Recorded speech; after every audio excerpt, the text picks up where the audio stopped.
अगर पूरे यूपी में कुछ सबसे पीछे है मील पेमेंट करने में तो थाना भवन मील है। हमारे नेता के ये चुनावी जुमले नहीं होंगे, वादे होंगे और उनको पूरा किया जाएगा। मुझे पूरी उम्मीद है वो पूरा करेंगे। स्वागत है आपका फसल क्रांति न्यूज़ चैनल पे। मैं हूं आपके साथ फिजा काजमी। उत्तर प्रदेश के हर जिले को कवर करते हुए आज हम पहुंचे हैं थाना भवन विधानसभा क्षेत्र में। ये सीट काफ़ी ज़्यादा सुर्खियों में बनी हुई है।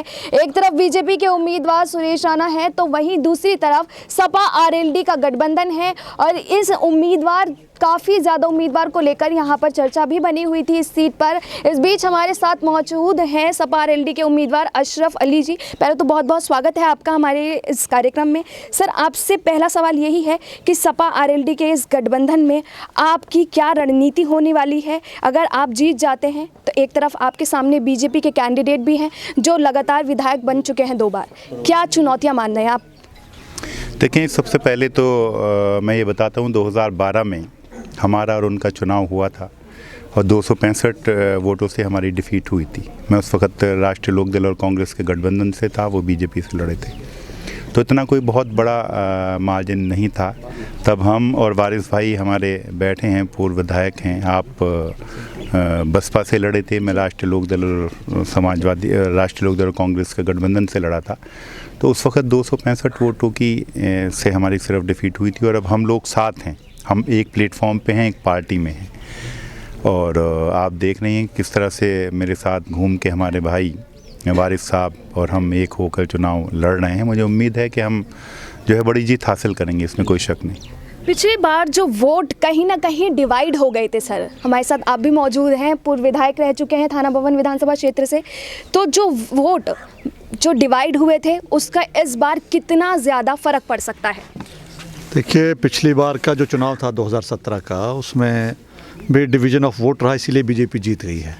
और 2012 का जैसे हमारे प्रत्याशी हैं एसपी टोकदल गठबंधन से, उन्होंने बताया 2012 में भी यही रहा। अब की बार वो समीकरण नहीं है, जो वोट है वो एक जगह कंसोलिडेटेड है और बीजेपी के वोटों में कमी इसलिए क्योंकि जो यहाँ के मंत्री रहे हैं, 2 बार आपने बताया विधायक रहे हैं और वर्तमान में वो मंत्री थे गन्ना के, और गन्ने की ही दुर्दशा इस क्षेत्र में है। अगर पूरे यूपी में कुछ सबसे पीछे है मील पेमेंट करने में तो थाना भवन मील है। लेकिन अशरफ जी, सबसे बड़ी बात इसमें यह है कि विधायक जी तो कह रहे हैं कि गन्ने की जो समस्याएं थी वो पूरी हो चुकी हैं, गन्ने का भुगतान समय पर है। इसमें कितनी सच्चाई आप मानते हैं? वो तो देखें, आने वाले 10 तारीख में चुनाव होना है और मैं समझता हूँ कि इस हमारे जो प्रदेश की जनता है, जो पश्चिम उत्तर प्रदेश का हमारा गन्ना किसान है, वो मंत्री जी को बताएगा, थाने भवन के जनता उन्हें बताएगी कि उन्होंने पेमेंट किया था। अगर किया होता तो शायद उनकी पोजीशन बहुत अच्छी होती। उनकी तो मैं समझता हूँ कि जो उनके क्षेत्र की मिल है थाना भवन गन्ना मिल, हमारे ज़िले में 3 मिलें पड़ती हैं, सबसे ज़्यादा बकाया थाना भवन शुगर मिल पे है।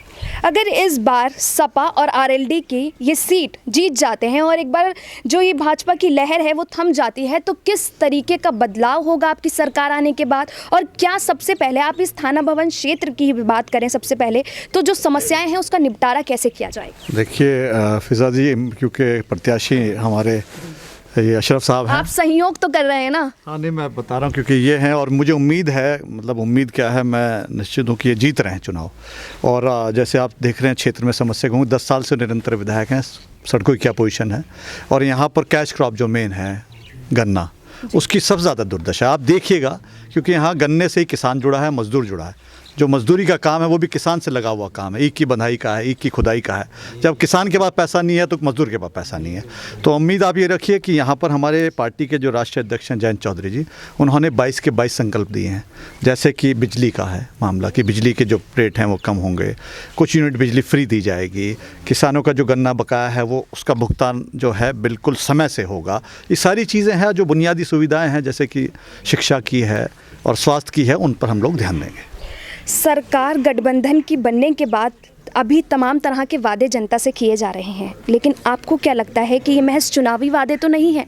क्योंकि जनता को उन चीज़ों का फ़ायदा मिलना बहुत ज़्यादा ज़रूरी होता है, क्योंकि इलेक्शंस के बाद हम देखते हैं कि उन चीज़ों का फ़ायदा जनता तक पहुंचता ही नहीं है।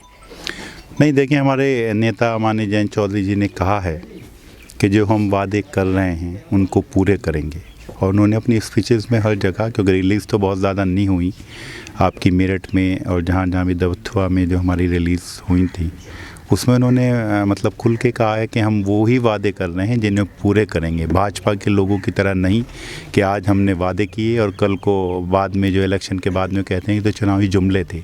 हमारे नेता के ये चुनावी जुमले नहीं होंगे, वादे होंगे और उनको पूरा किया जाएगा। मुझे पूरी उम्मीद है वो पूरा करेंगे। अशरफ जी, बीजेपी की ओर से तो ये भी कहा जा रहा है कि ये ठग बंधन है, सिर्फ चुनावी गठबंधन है और चुनाव के बाद ख़त्म हो जाएगा। इस बात पर आप क्या कहना चाहते हैं? देखें, बीजेपी इस तरह की पॉलिटिक्स करती है। गठबंधन की तो वो भी सरकार चला रहे हैं, आगे अकेले कोई केंद्र में जो सरकार चल रही है, जो और प्रदेशों में जो सरकारें उनकी चल रही हैं, सब जगह गठबंधन ने, और उन्हें अपना ही गठबंधन लगता है, दूसरों का ठगबंधन लगता है। मैं समझता हूँ ये ठगबंधन ही भाजपा का इलाज जो है 2022 में यहाँ से उत्तर प्रदेश में शुरू करेगा। किस तरह की रणनीतियाँ होंगी इस क्षेत्र की ही मैं बात करूँ तो आप क्या बदलाव सबसे पहले यहाँ करना चाहते हैं? आप अभी घूम रही होंगी चुनाव में, आपने थाना भवन विधानसभा देखी है, किस तरह की सड़कें यहाँ पे हैं और कई रास्ते तो अब भी ऐसे हैं कि जहाँ मतलब पैदल निकल नहीं सकते, गाड़ियाँ भी नहीं आ जा सकती। और मतलब आपने इन लोगों ने हमेशा बांट के राजनीति की है। हर बार ये नारे ऐसे देते हैं, कभी मंदिर मस्जिद के चलते थे, उसके बाद में शमशान कब्रिस्तान, और जो है फिर ईद और दिवाली, और अब 80-20 का मतलब नारा देते हैं। अब जनता जो है इन खोखले नारों में आने वाली नहीं है। उन्हें पता है कि अगर हम इस तरीके से उसमें वोट देंगे तो हमारे जो है भविष्य उज्जवल होने वाला नहीं है। हमारे जो है बच्चे हैं उनको शिक्षा नहीं मिल पाएगी, हम तरक्की नहीं कर पाएंगे। अब जो बात करेगा, जो काम करेगा, उसी के साथ जो है जनता चलेगी, मुझे ऐसा लगता है। सर, मेरा आखिरी सवाल, फसल क्रांति के माध्यम से आप क्षेत्र की जनता को ऐसी क्या बात कहना चाहते हैं जिससे लोग आप पर भरोसा जताएं और एक नई उम्मीद लोगों को दिखे? देखें, हमारा तो ये कहना है मेरा कि ऊपर वाला हमारी सरकार लाए। मुझे उम्मीद है क्योंकि हमारे दोनों ये नेता जो हैं युवा हैं, पढ़े लिखे हैं, बहुत अच्छी सोच है, और जब वो अच्छी सोच लेकर इस प्रदेश की बागडोर संभालेंगे तो मुझे लगता है कि सभी के बारे में, चाहे वो शिक्षा हो, स्वास्थ्य हो, हमारे नौजवानों के रोज़गार हों, हमारे किसान हों, गरीब हों, और सबके बारे में वो लोग सोचेंगे और सबका मैं ये समझता हूँ कि सबको आगे बढ़ाने का काम किया जाएगा। शुक्रिया बहुत बहुत हमारे साथ जुड़ने के लिए।